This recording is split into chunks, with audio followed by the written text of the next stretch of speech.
Haleluya, mtu wa Mungu.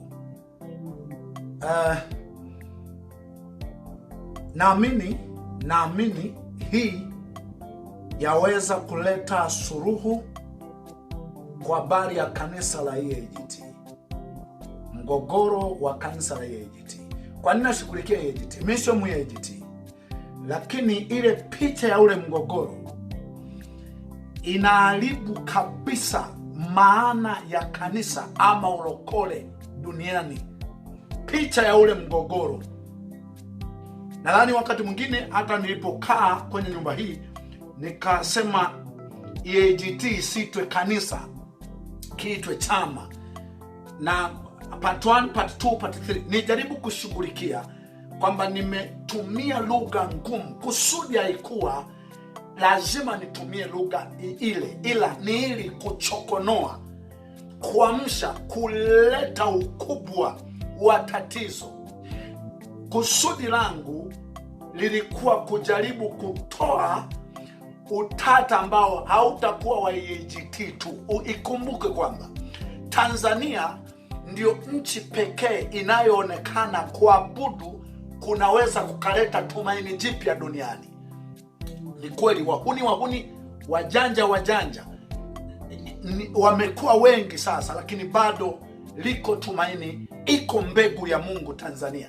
Sasa EAGT, kanisa la EAGT, kwa vile ambavyo lilikuwa limepata umaarufu kwa kuwepo kwake Glola, lilionekana ni kama ndio kanisa lenye dira ya wokovu. Hilo likitafsirika vibaya, likionekana vibaya, huku chini hakuna tena sauti ya mtu wa Mungu itaheshimika. Ni kweli mpaka sasa sauti ya watu wa Mungu ni moja ya sauti za hovyo zaidi, zisizo na uzito wowote. Leo hii kwa tatizo lolote hakuna tamko la mtu wa Mungu linalosubiriwa kwamba atatamka na kutoa mwelekeo. Ndio maana naona waamuzi na wenye mamlaka ya kufanya mambo ya weje kwa sehemu kubwa ni waovu ambao wanaamua mambo. Okay, ninataka niongee suluhu ya kudumu, suluhisho la kudumu. Ushauri wangu kwa serikali, nini kifanyike ili kuleta suluhisho la kudumu kwenye mgogoro wa EAGT? Jambo la kwanza ambalo nataka serikali mfahamu, lakini pia na watu wote mfahamu, kwamba mgogoro huu kinachoutengeneza sana mgogoro huu ni hatima ya mali walizochuma ama zilizosababishwa na wahubiri wanaosimamia makanisa ya mali husika. Hizi zote tuhuma za magari yameingizwa bila kibali, kwa ujanja, kwa kusamehewa kodi, lakini anatumiwa na watu binafsi, uongozi wa kibabe, ni kujihami. Kwa sababu hawa wanaoongoza kibabe, kweli haya makanisa kwa asilimia, nadhani naweza kusema 100, makanisa ambayo kiongozi wake anapatikana kwa uchaguzi, lazima awe mbabe kwa watu aidha waliomchagua ama ambao hawakumchagua. Nasema hivi, kiongozi wa kanisa hachaguliwi na watu. Kiongozi, imewahi nukuliwa kwamba walimchagua Matia wakati wa Matendo ya Mitume. Hakuchaguliwa kiongozi wa mitume, alichaguliwa mwanafunzi. Kwa hiyo kama kuna uchaguzi unaruhusiwa uchaguzi wa kuchagua wanaotakiwa waje kusali kanisani. Hiyo unaweza ukachagua kama mnaliweza. Na hata walipoteuliwa akina Stefano kwa habari ya kusimamia chakula, hawakuwa viongozi, walikuwa ni watu wa kusimamia vyakula, kamati za kusimamia vyakula. Sasa si Paulo, si Petro, si Yesu, si Musa, si Elia, si yeyote, si Daudi. Alichaguliwa na watu. Kwa hiyo hawa viongozi ambao inaonekana wanaongoza kibabe, na wenyewe ni njia ya kudhibiti watu wasiwakimbie. Ni njia ya kuwadhibiti, kwa sababu sasa ili watu wasikukimbie lazima uwe mbabe, lazima uwatishie kunyang'anya mali zao, lazima utishie kunyang'anya mali walizochuma kwa gharama zao, kwa jasho. Kwa sababu ukisema sijui likatiba limeandika kwamba mali ulizochuma ukiwa ndani ya EAGT, ndani ya kikosi kazi cha Injili, hizo mali zitachukuliwa unavyoondoka. Hiyo ni utapeli, ni utapeli. Mimi ni kiongozi mkuu, ni mchungaji kiongozi. Mimi ni mchungaji, ila ndo mwangalizi, ndo msimamizi wa makanisa yote ya kikosi kazi cha Injili. Kweli mimi ni maarufu. Kweli watu wengi wanaenda kujiunga huko yaliko makanisa yangu, wanaenda kujiunga wengi kwa umaarufu wangu, wengi kwa falsafa yangu. Lakini bado sio falsafa inayowalea, sio umaarufu wangu unaowalea. Walikuwepo akina Kulola, walikuwepo akina Kakobe. Kakobe wakati anahubiri kwenye TV, sehemu kubwa ya watu walikuwa natafuta makanisa ya full gospel wakajiunge kule. Lakini sio kila kanisa la full gospel ambalo watu walijiunga sana huko bado wanaendelea. Wengine walikwenda siku moja wakatoka. Kwa nini? Kwa sababu kinacholea sio umaarufu wa Kakobe. Kinacholea ni jitihada za mhubiri aliyeko pale. Kulola alikuwa maarufu. Sio kila kanisa la EAGT watu wengi. Kinacholea sio umaarufu wa Kulola. Kinacholea sio usajili wa Kulola.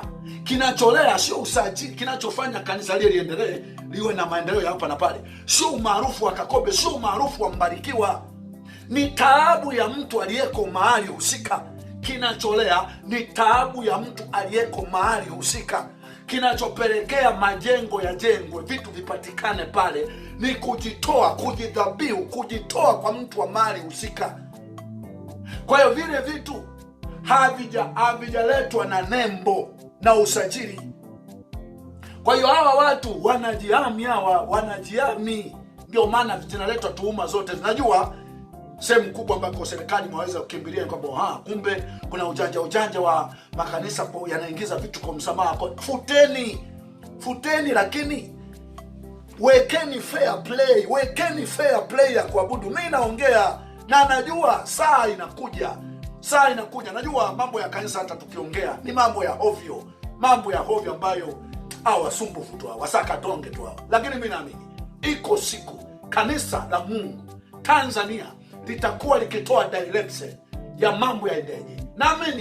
Naamini iko siku kabisa. Hatutapitia kwenye siasa huko ambako inaonekana ndo njia ya kuwa na sauti kubwa. Usome Danieli, usome Daudi, usome Yusufu.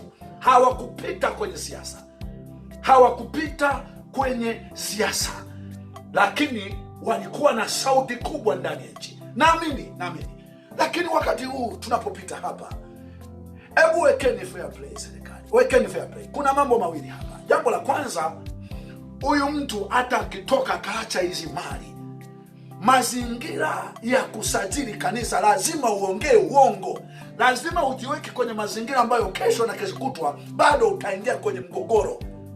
Hivi kwa namna hivi ninavyoendesha mimi, hata kama niko kwenye riski, hivi ninavyoendesha mimi na miaka 11.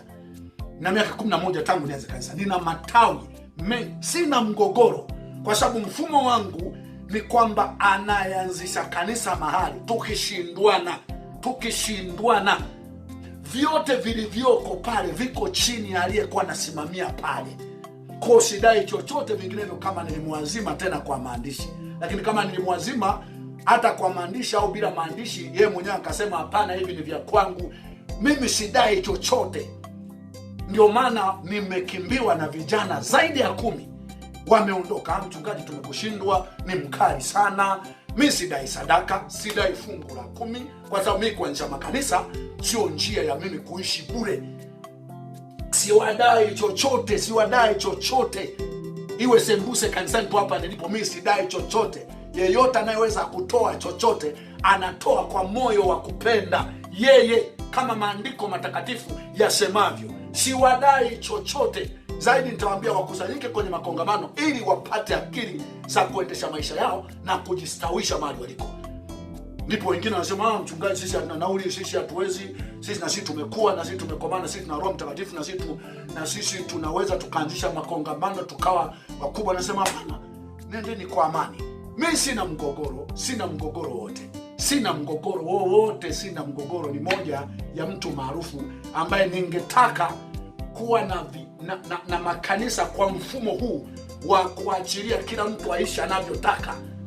Basi ni moja wa mtu ambaye ningekuwa na makanisa mengi kuliko yoyote Tanzania. Narudia tena, ningekuwa na makanisa haya ambayo kavae unavyovaa, ongea unavyoongea, ishi unavyoishi. Kikubwa nena kwa lugha, kikubwa imba kwa vurugu, kikubwa imba kwa kulia, ila marusho ashiriki, kuvaa mlegezo vaa, kunyoa kihuni nyoa, kuvaa kisuruali kwa dada vaa, yani vitabia vyote rushwa diri humo.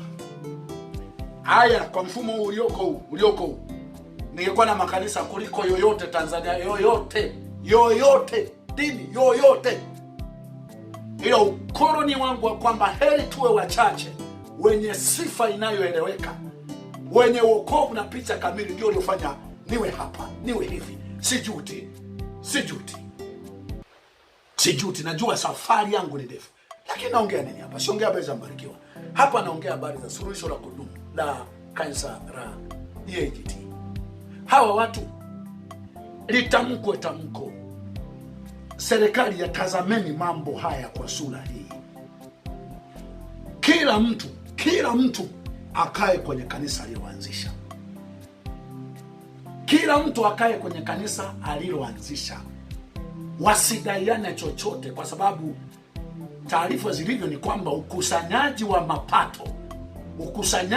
mapato kwenye makanisa haya ni wa kibabe sana. Yaani ndo sosi ya kumfukuza mtu. Ni ukusanyaji wa kukadiriwa kwamba lazima kiwango hiki. Haijalishi huyu mtu watoto wameshindwa ada, haijalishi kula kwake au ndani kukoje. Ukusanyaji wa mapato ndo jambo la kwanza. Ni wa kibabe, sio wa hiari. Kwa sababu hao walio juu, uendeshaji wao wa maisha na kutembelea magari ya kifahari na viti vya kuzunguka unategemea ugumu wa kusajili kanisa. Ugumu. Kwa sababu kusajili kanisa, nadhani pengine baada ya kelele zangu, kusajili kanisa kwa namna ya kuandika katiba ya uongo ni rahisi.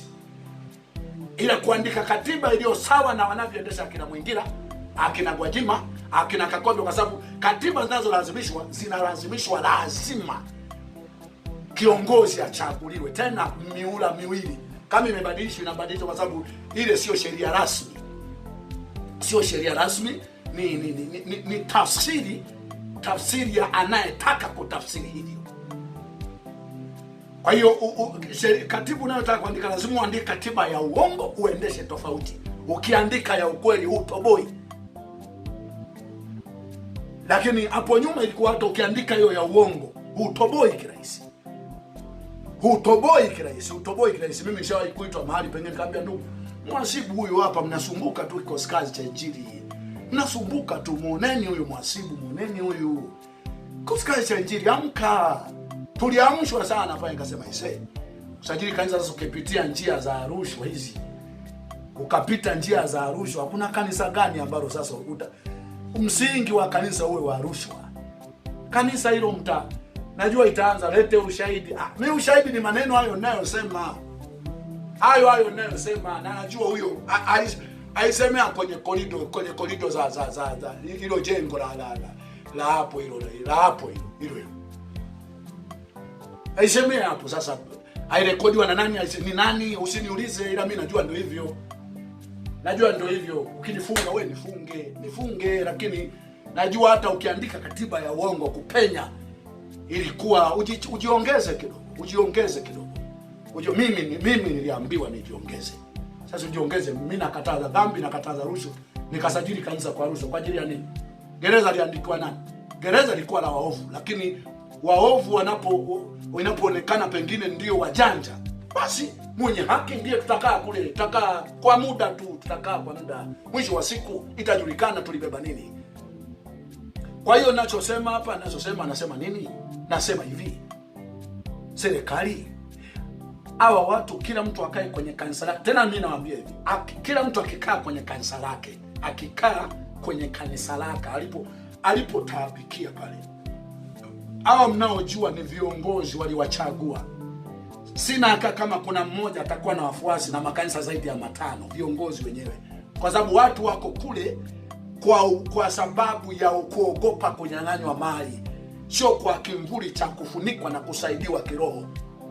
Jaribuni, mimi sina hakika kama unayejua we ni kiongozi, unajua ni kiongozi, ni askofu, ni mwangalizi, sidhani kama kuna mmoja atakuwa na matawi zaidi ya 5 yako chini yake. Sidhani. Itokee tu fair play. Kila mtu akae kwenye kanisa alilotabikia. Na baada ya hapo atafute kusali kwa namna atakayoona ni sawa, asivunje sheria ya nchi. Aidha tambulikane wilayani ama atambulikane taifani, vyovyote. Kwa sababu kwa sehemu kubwa ya makanisa yote, hata kama yana mapungufu mengi, lakini hayafanani na bar, hayafanani na vilabu, hayafanani na kumbi za disco, hayafanani na muziki wa kina Diamond. Hayafanani. Hata kama yanawapiga watu hela kwa kimabavu, kiujanja, kiuragai, lakini hayafanani na kazi ya muziki wa bongo flava, hayafanani na disco, hayafanani na bar, hayafanani na vilabu. Bado yana faida kubwa kuliko vilabu, kuliko bar. Hata kama hayachangii pato serikalini, lakini kuna kipande cha utu na fahamu za watu yanachangia hizo, ambazo zinaenda kufanya vitu vinavyochangia pato serikalini. Suluhisho ya mgogoro wa EAGT ni kila mtu akae kwenye kanisa lilotabikia, kwa sababu hakuna kanisa lililoendeshwa na kujifikisha lilipofika kwa nembo, kwa sababu ya nembo. Sehemu kubwa yamefika kwa jitihada ya aliyeko hapo. Na huu mgogoro ukitatulika tu, EAGT wakipata upenyo wa aina hii, mtashuhudia sehemu kubwa ya makanisa mnayojua ya kiroho haya, kila mmoja anataka uhuru sasa. Sababu uhuru wameminywa kwa kuwa ataenda wapi? Akitoka ananyang'anywa kila stahiki yake,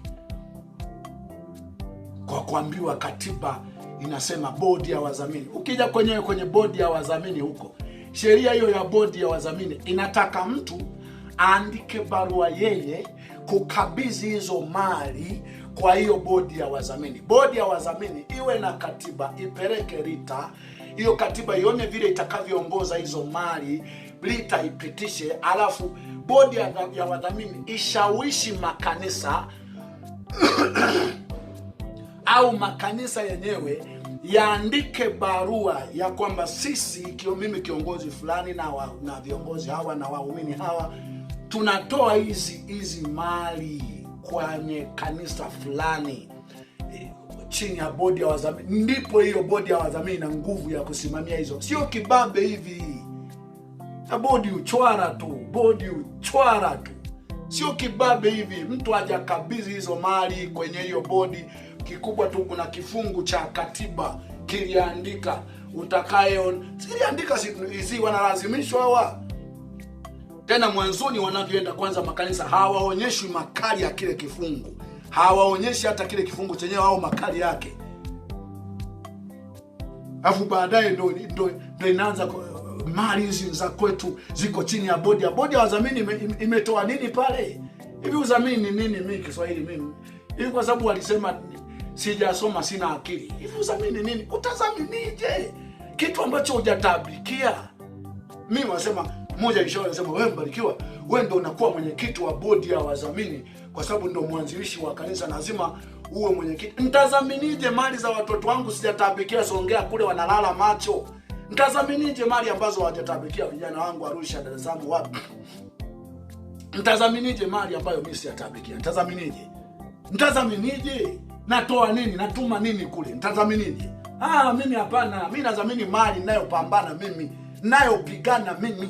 Mimi nazamini, ndio maana mimi kwenye utaratibu nasema kila mtu azamini mali yake. Hatuna mali ya shirika. Kila mtu apigane kivyake. Atakayetoa kwa mtu yoyote atoe kama sadaka yake ya kumshukuru Mungu. Vinginevyo kama ni chama sio kanisa, chama ni chama kimejiita kanisa, kiweke hiyo bodi ya wadhamini. Lakini bodi ya wadhamini yenye utu, bodi ya wadhamini hujashughulikia chochote, hujatafuta chochote. Bodi ya wadhamini unadhamini nini? Acha udikteta, acha ukatili. Ndio maana mnakuwa machizi mwisho wa siku. Ndio maana mnapoza mwisho wa siku. Ndio maana mnauma miguu na vimba mwisho wa siku. Mnauma muda mrefu mwisho wa siku. Kwa sababu gani? Unahodhi, unamiliki, unatawala, unatumia nguvu kutawala mali ambayo hujaitabikia. Ndio maana mnamaliza siku zenu kuishi duniani kwa aibu kubwa. Nyewe wahubiri nyie, acheni kila mtu kama anakupa kitu, anakuacha kitu, akaache kwa utashi wake. Hakuna cha alitumia, wanatumia mali vibaya, sio naingiza magari. Wanajiami kwa sababu kuna mazingira ya kunyang'anya majengo. Kama mtataka mtoe msamaha kwenye makanisa ya kuingiza vitu, toeni tu, kwa sababu sehemu kubwa tunanunua vitu hapa nchini, tunanunua kwa gharama inayotakiwa. Toeni tu, lakini wekeni fair play serikali, wekeni fair play watu wa Mungu. Anayetaka kumcha Mungu amche kwa uhuru. Amche Mungu kwa uhuru. Sio tu amche kwa hisani ya aliyesajili kanisa au anayesajili kanisa. Hapana. Kumcha Mungu ni kuacha uovu. Waliokusudia kuacha uovu na kufanya mikusanyiko ya kuhamasishana kuacha uovu wapewe nafasi. Siwe kazi rahisi kusajili kilabu. Kilabu kinajengwa hapa, kinaanza leo tu, anatoa tu ripoti, hajatoa ripoti, kinaeleweka tu, akienda TRA kama ni paa kanisa kwa kweli. Yaani kule kukaa kikao na kufanya ibada ya kuhamasishana watu waache uovu, hata kama wanakamuana sadaka, lakini kuna kakipande ni wa maana kuliko virabu, kuliko bar, kuliko disco, kuliko matamasha ya kina Bongo Flava. Anyway, one day yes, najua pengine mkelele tu. Kanisa ni wasaka tonge, wote ni wa ovu nyie. Wenda kuna mtu mwisho wa siku aliyena maslahi ya moja kwa moja na kanisa. Sababu sasa tushawekwa kwenye kundi ovu. Kwa ni mmoja tu atakayepatana serikali ya kitu askofu, kwa sababu serikali inatambua askofu au mwenyekiti, haijalishi katili vipi, ana roho mbaya vipi, sisi ndio tunamtambua. Hapana, atambulike mtu kwa utu wake na matendo yake na haki yake. Na mtu anayetaka kuwa chini ya mtu awe chini ya mtu kwa mapenzi yake, kwa utashi wake, sio kwa sababu ya mfumo ulivyowekwa. Mfumo ulivyoweka wa lazima uwe chini ya mtu. Ujawa chini ya mtu unanyang'anywa kila ulichotabikia kwa kisa katiba.